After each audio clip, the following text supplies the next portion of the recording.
I've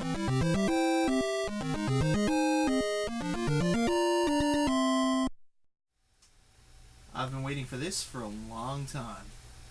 Oh, hello YouTube, this is Michael B. the Game Genie, and I'm here to do a Top 3 Tuesday for edt1138 and SpritesNBytes.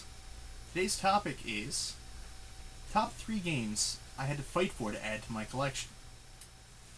The first game I want to talk about today is Metroid Prime Trilogy for the Nintendo Wii. I didn't buy this when it was originally released because I had already owned Metroid Prime and Metroid Prime 2 Echoes for the Nintendo GameCube, as well as Metroid Prime 3 Corruption for the Nintendo Wii.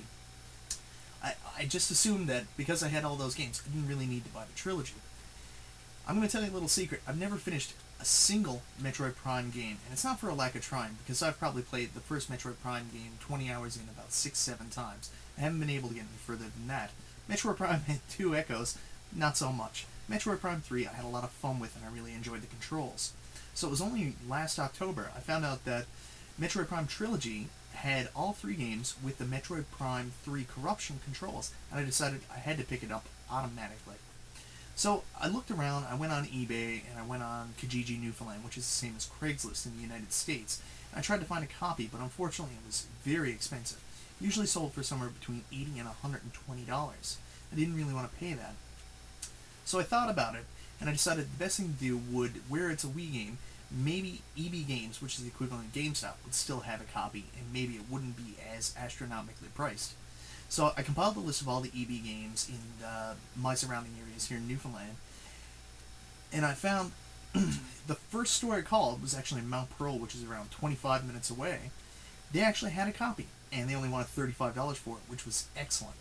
So I drove out to Mount Pearl right away, and as soon as I got there, they told me, yeah, absolutely, we have a copy, but we only have the disc, we don't actually have the case. They couldn't find it. So I went over to the Nintendo Wii games, I looked around, sure enough, I found the case for Metroid Prime Trilogy. So I ended up, for $35, getting Metroid Prime Trilogy complete.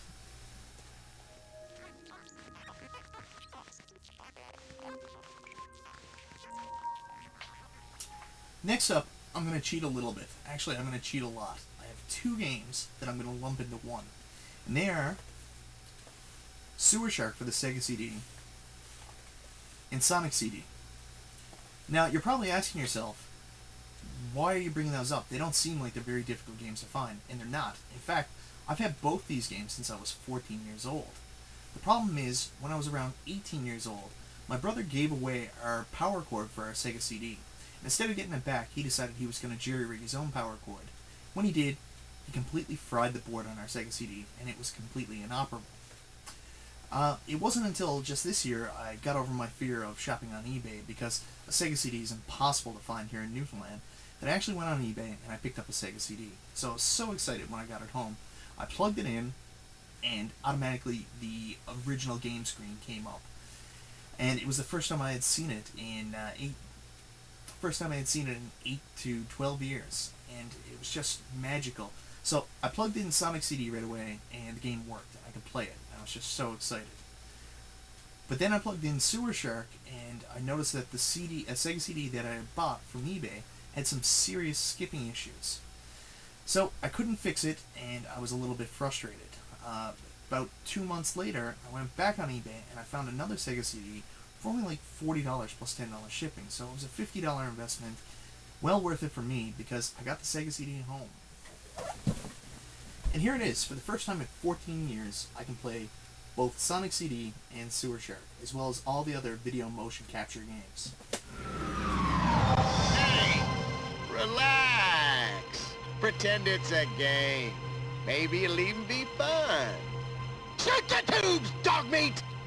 The third game on my list is very important, because not only did I fight for it, but I also got my mom involved as well. When I was turning 17, all I wanted for my birthday was The Legend of Zelda: Ocarina of Time. But it wasn't good enough that I just wanted the Ocarina of Time. I had to get the Gold Collector's Edition cartridge. Now, my mother at the time, she didn't realize that the only way to get this was to pre-order, so she just assumed last minute she could go out to the store and buy it. When she told me about it, I informed her about the pre-order, and I was a little upset. I really wanted that gold cartridge. I mean, Zelda, it's my favorite game series of all time. I'm sure most of you already know that if you've watched any of my videos before.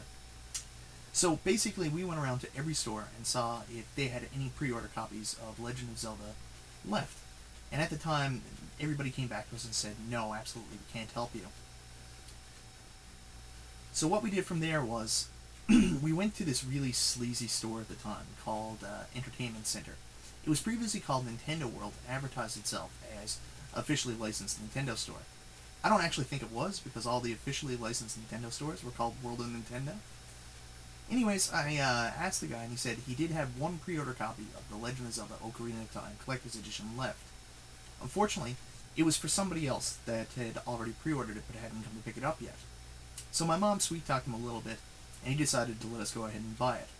So I got, for my 17th birthday, The Legend of Zelda Ocarina of Time Collector's Edition. I want to say thank you very much to Entertainment Center for selling this to me, and I really appreciate the fact that my mom went through so many hoops to get it for me. The only person I want to apologize to is the person who had this on pre-order. Very sorry you didn't get this game, but I just want you to know it went to a very good home, someone who loved it and cared for it.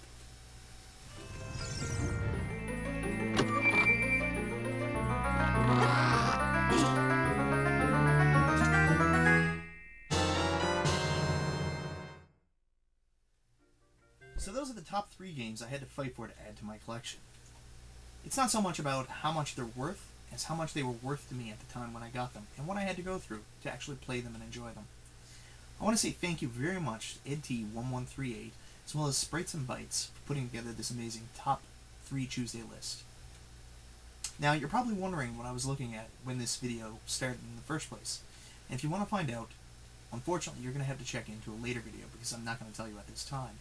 I will be posting a new pickup video towards the end of the month, and I hope that you'll want to watch that and maybe even subscribe to my channel. So, thank you very much.